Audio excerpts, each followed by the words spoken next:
Our final story here, which is a good news story, and I think this could apply to some of you. So let's end on a good note. If you are not aware, the FTC actually just banned non-compete clauses. This is huge for workers. It was actually an FTC worker who came about this. Now there are some challenges that are trying to be pushed against this, but let's talk about the good news first and how this is going to help workers going forward. Today, you've made a major announcement that helps millions of workers in America. Tell us what that is. Today, the FTC has finalized a rule that will eliminate the vast majority of non-compete clauses in people's contracts. A non-compete clause is a provision that basically prevents people from taking a job with a competitor or starting a competing business, usually within a particular geographic area and for a certain period of time. So around 30 million American workers are covered by a non-compete.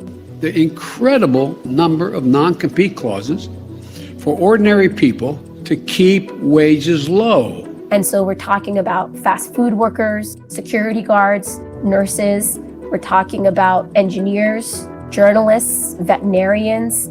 These are really people across sectors, across income levels.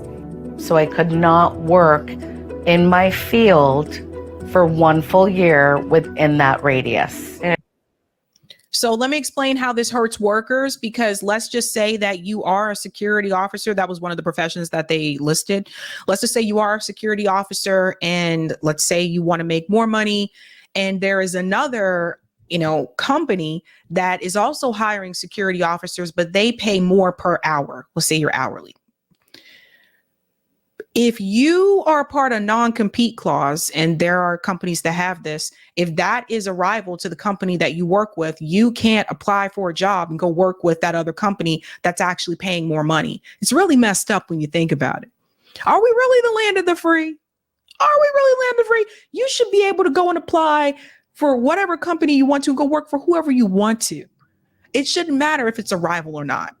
But here we are. So good on the FTC. And I hope nobody has to go through what I went through, because it was very, very emotional and very challenging. We heard from workers who were working at a casino, got a better offer at a competing casino with higher wages, but because of the non-compete, they were locked in place. We heard stories from veterinarians who had to uproot themselves multiple times, switching states, all because a non-compete prevented them from being able to do business in the same state. When you think of the workers and the impact on their wages and earnings in America, what do you anticipate is going to happen as a result of this non-compete ban? Wages will go up. The average worker will make $529 more every year, which collectively means that tens of billions or hundreds of billions of dollars of wages will be going back to workers. Pause there. Now, why is that significant? Yes, this does put pressure on those companies to increase the wages in order to retain those employees. That's exactly what this does.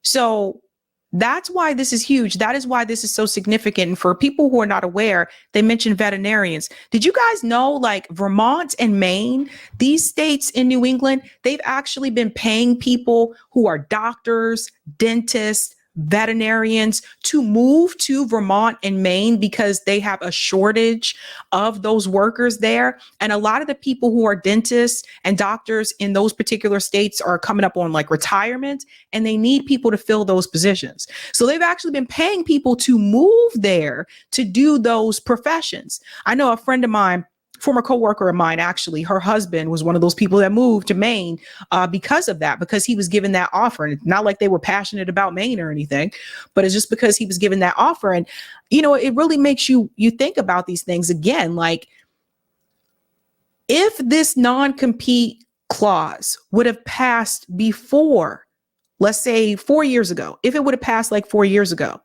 I wonder if they would have made that move, because then he would have been able to go work for a competitor. It's just something to think about. Help people understand why that is. So if there's hundreds of billions of dollars increasing in the economy, how did that happen? That would happen because right now, workers are stuck in place because of these non-competes.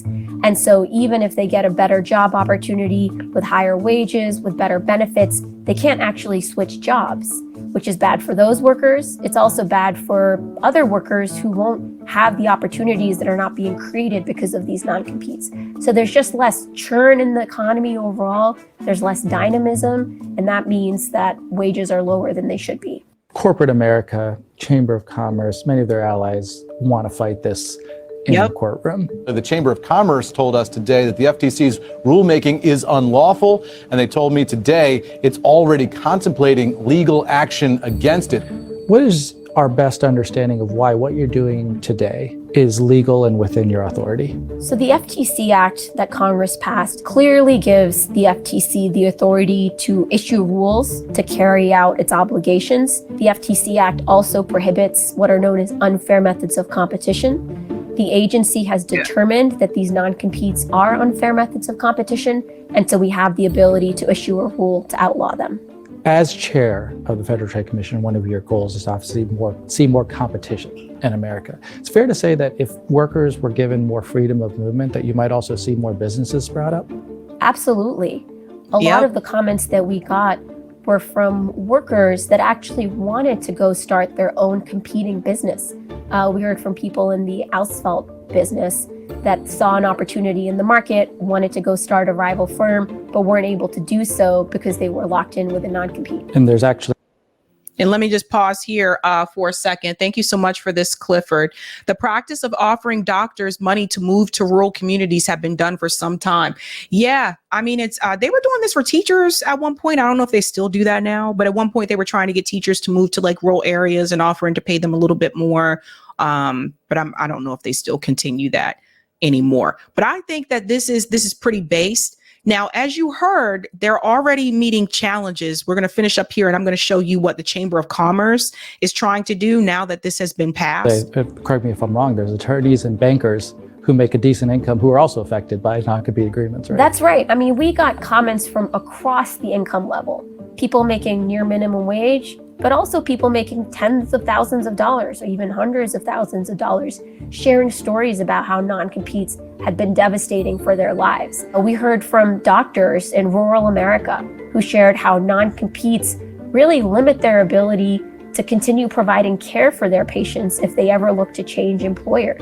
So this is having real world effects, harming Americans and harming their communities. As you were talking, I was thinking of corporate M&A attorneys and big bankers at firms who work on mergers. And I would just want to make a point to them that Lena Khan's got your back. So you'll have more freedom of movement as a result of this non-compete ban.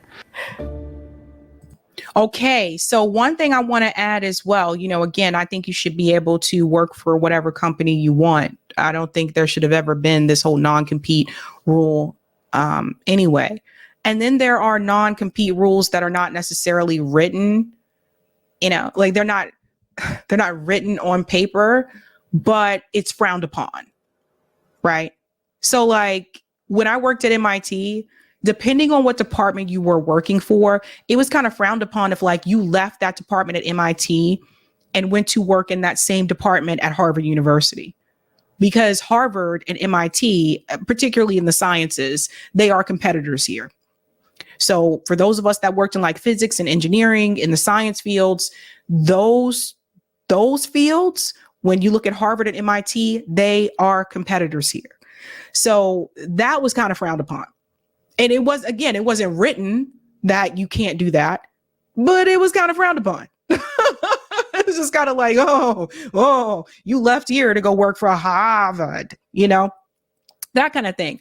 But the other thing that I wanted to mention too, in reference to the workers, I want to make sure I bring this up as well, reference to the FTC. So we've had some worker wins yesterday and today, which is really cool.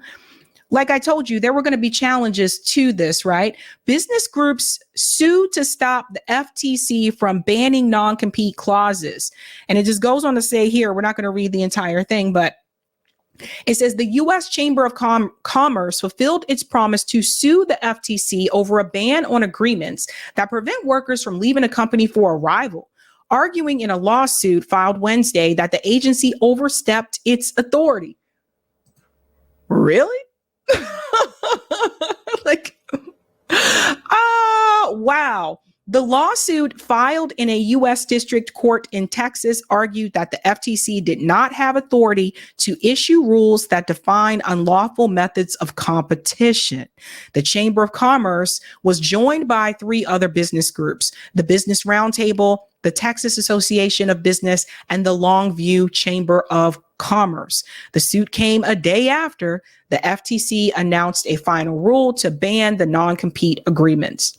The rule was approved in a 3-2 vote, with both Republican commissioners voting against the measure. The Chamber of Commerce vowed to challenge the rule shortly after the vote. Its lawsuit called the ban a vast overhaul of the national economy and applies to a host of contracts that could not harm competition in any way. It said the agency didn't have the power to issue a ban. Even if it did, a categorical ban on such agreements wasn't lawful. So yes, there are going to be challenges, of course, right? There are going to be challenges towards something like this. But I'm pretty sure, I think the FTC planned for this. They knew that this was going to be a possibility, that there would be lawsuits coming their way. And all I can say is, we should not have restrictions on workers, period. And I want us to envision a society where we don't have restrictions on workers. Who are they to tell you who you can work for? Really think about that, folks, and let that sink in. Who are they to tell you who you can and cannot work for? That should have never happened in this country to begin with. Just something to think about.